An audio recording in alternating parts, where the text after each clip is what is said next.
Hello, my friends. Um, Wanted to make a video about the Mayor San Juan and the truckers in Puerto Rico. There's a lot of false information being spread by right wing media um, and and their cronies.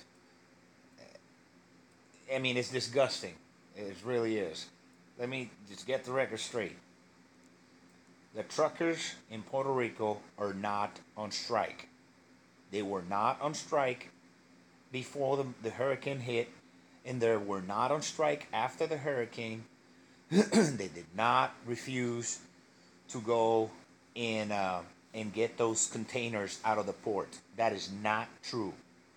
Okay, and I'm not saying this because somebody told me. It's on camera. The Puerto Rican networks, they're showing them on camera talking to the assistant to the governor of Puerto Rico at the convention center, asking him in his face, "Sir, we are here. We've been here camped out 3 or 4 days. We need you to open the gates of the port where those 3,000 containers are at so that we can go and take those supplies and water and food and medicine to the people." We're not. I mean, you can look for it. It's on camera, and they tell them we're not going to charge you. We don't want to get paid. Just put diesel in our trucks. That's it. So what's the response um, from the governor's assistant? Here's a list. Write your name on it, and we're going to call you if we need you. I mean, how insane is that? First of all, there were no communications after the hurricanes, and right now, as we speak, they're spotty. There's no communication in many areas. Some of these people came down from the mountains, from Ay Bonito, very, very, very high up in the mountains. They drove down to give their services for free.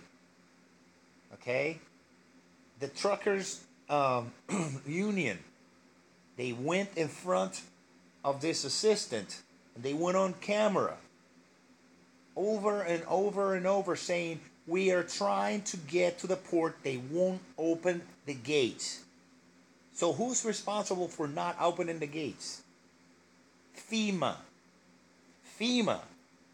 FEMA, the same organization that dropped the ball in Louisiana, that FEMA. They're dropping the ball in Puerto Rico. So here comes the mayor of San Juan, who's become world famous, Carmen Julene Cruz. If you ask me, she's a hero. Okay, this lady walking in 4 foot tall, deep. I'm sorry, 4 foot deep flood water, which has excrement in it. It's got all kinds of debris and nasty stuff in it because the sewers backed up out with the storm surge, and she's out with a bullhorn, screaming in subdivisions in the San Juan area. Is anybody home? Is anybody alive? Do you need help? Trying to rescue people. Okay, that's the lady that Trump called incompetent and then called Puerto Ricans lazy. That's the lady while he was out there in New Jersey playing golf. You know? So this lady stands in front of the national TV with a stack of papers and binders from FEMA documents that FEMA had asked. I mean, the amount of documents that FEMA asked before they released they opened the gates to the port. First of all, why is FEMA in charge of opening or closing a port? See, that right there is wrong. FEMA should not be allowed to block access to help for the Puerto Rican people, for anybody. Okay? So, why is FEMA not allowing Puerto Rican people? And I'll tell you why. Because they're in cahoots with the governor. The governor and the mayor of San Juan, they don't like each other. Okay? The governor of Puerto Rico is an incompetent asshole. As I mean, this guy fired I don't know how many people so they could build so they could pay his Wall Street buddies. He took $550 million from Puerto Rican students at the University of Puerto Rico. He closed like 180 schools. Puerto Rican children. Puerto Rican children. And you know, it's insane what this guy has done. He is all pro Wall Street. Now, he didn't want Carmen Yulín Cruz, the mayor of San Juan, to take the credit or have anything to do with being viewed as a hero, because what's going to happen is when this next election, this lady is going to be the governor of Puerto Rico. I'm telling you, she has to be. This guy is incompetent. Not only did the governor of Puerto Rico do all that shit, take all that money, he's approving for stealing pensions, taking pensions from old people, $800 a month. They're going to chop them down for like 20%. I don't know how the hell they're going to live. He's closing hospitals and all this shit and giving all this money to Wall Street. He also took and he signed almost 100 new taxes. It's $1,000 fine if you get caught parked on a handicapped space in Puerto Rico now. This guy signed this law. Did you know that? $1,000 fine in Puerto Rico, who's a $17,000 a year economy average, which is half of what Mississippi is. This guy goes and enacts $1,000 for a parking ticket on a handicapped space. They're just gouging people. This guy signed about 100 of these abusive measures. So it's like $500 if you go on a yellow light, traffic light, a yellow light. I think it's $500 now, even higher than the United States, which guys get way more per capita income than the Puerto Rican people. This guy's an abusive asshole. So he's in cahoots with the FEMA people, and I would like to see an investigation into this when this is over. Finally, they opened up the gates when the general got, and then they called, and Carmen Yulín, the mayor of San Juan, called a press conference and started talking to, telling the world, help, we're dying. And then Geraldo Rivera, a disgrace to Puerto Ricans everywhere, okay?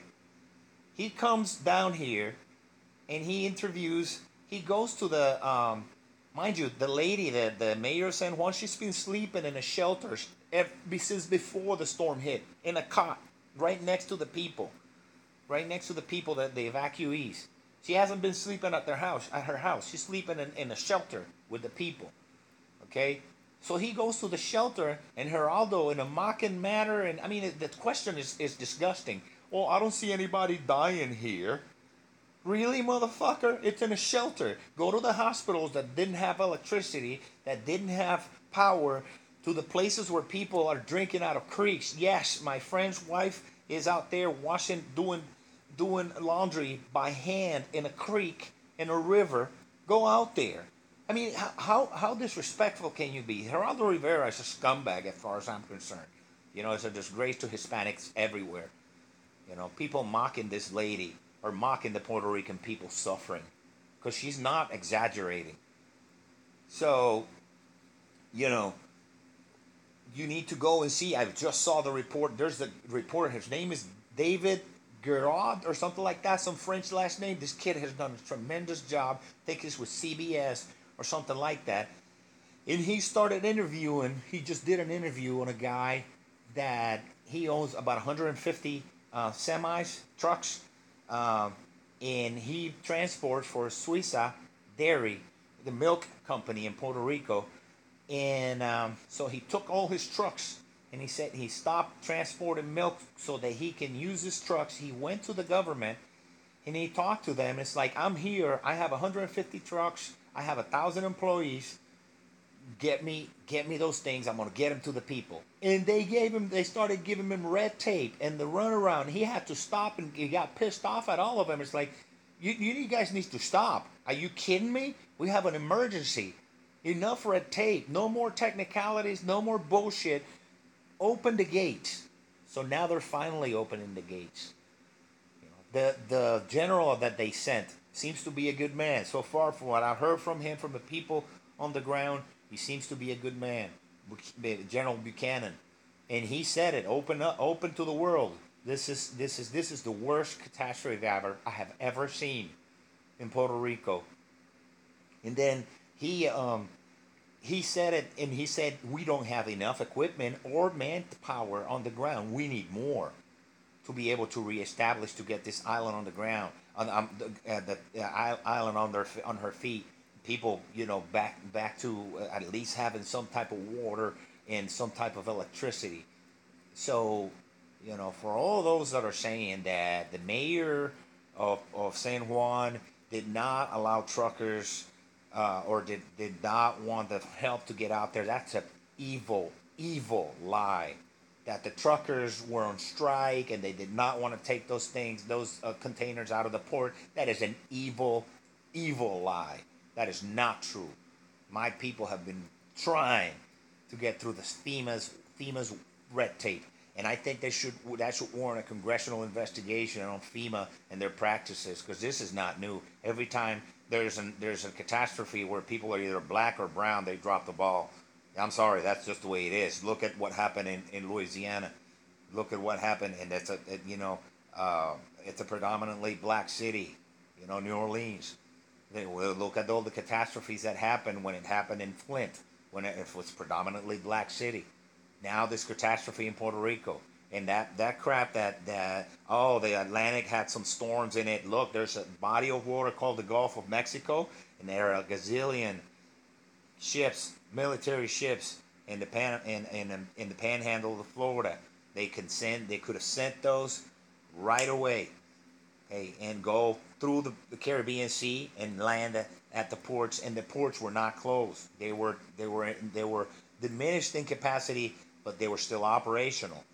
And the people like Marco Rubio going on TV and saying, "Oh, these people, in order for the federal government to act, the state has to ask us for help." That is a lie, a low down, dirty lie. They know full well that when there's a catastrophe, communications are down, and that there's no cell phone communication, electricity's down, water's down. They know full well that that's a lie. You don't wait till people call you. There was a category 5 storm which destroyed the entire island, and now you want to blame it on the people that they didn't call you? That they didn't call you? Really? Is that what you're saying? I mean, these people are disgusting. The right wing are just flat out, after the insults of Trump calling us lazy and all this stuff, or wanting stuff done for us. That's not how it works. In 100 years, over 100 years, after we were invaded by the United States armed forces and bombarded and submitted, and everybody who wanted to fight them back was labeled a terrorist and incarcerated and murdered and tortured. You know, we have given the United States, not without counting the free military bases and all the axes and the strategic position in the Caribbean and in the world. And all the young people that we've sent to die for the United States in their wars all over the place. We've also overpaid, because of the Jones Act, $576 billion. $576 billion. Okay? So I don't want to hear it when people think, oh, we're helping them, or they're parasiting, or they're a welfare state. No, we're not. We're the number 5. Number 5 in the whole world, that little island. We're number 5 consumer of U.S. per capita of U.S. goods. So, I don't want to hear it. So, great job to the mayor of San Juan, and keep working. And I hope FEMA stops doing what they've been doing historically, which is dropping the ball whenever there's a catastrophe in a minority-based freaking, you know, area.